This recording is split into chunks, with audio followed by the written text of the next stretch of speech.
The meditative part of photography was always very important to me. I started shooting some architectural details, and I was in Atlanta one day, and I thought, I wonder if I put my camera in this bush over here, if I could see the building from the other side. Although the building was very distorted, it was still, I could see all the details of the building, and I couldn't see anything of the bush. And I was fascinated with this, so I started using this technique with botanicals and florals because they lend themselves very well to getting so close in front of the camera lens that they cause some distortion.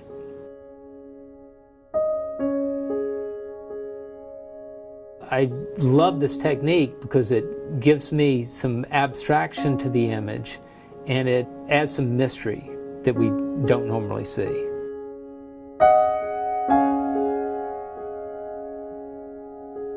The aperture is wide open, and so anything that's right next to the lens is going to be out of focus. You're not going to see it.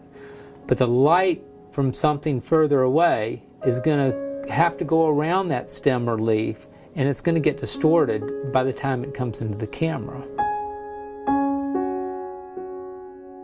One of the things I also played around with was to make my own close-up filter that you would screw onto the front of a camera lens, and it magnifies the image. And it wasn't perfect optically, but I love that. It gives me some distortion around the edges. When I shoot flowers, I'm looking for something that inspires people.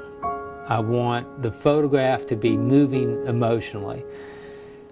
If I want to photograph a flower where you feel inspired by it, I need to get down on the ground. I need to shoot that flower as if it's towering over us, something that we want to strive to be. If I'm standing up and looking down on the flower from above, it's not inspiring. It's a picture of a flower, but it does nothing for me emotionally. I also love to get the light coming from behind the flower so that it adds more drama to it. So when I'm photographing flowers, I spend a lot of time on the ground. You wouldn't believe how many people have stopped to ask me if I'm okay while I'm taking pictures, particularly if I'm very still. They might get too concerned. When someone looks at one of my photographs, I want them to feel awe. I want them to say, wow, that's amazing, or that's beautiful. I've never seen a flower quite like that before. And that's one of the things that I'm looking for when I go for that distortion. When I photograph the flowers, I love to almost personify them. I want them to almost take on a life of their own where we can see ourselves in those flowers. And I'm trying to show us something part of our own lives and what's inside of us that we can also see in these flowers and plants.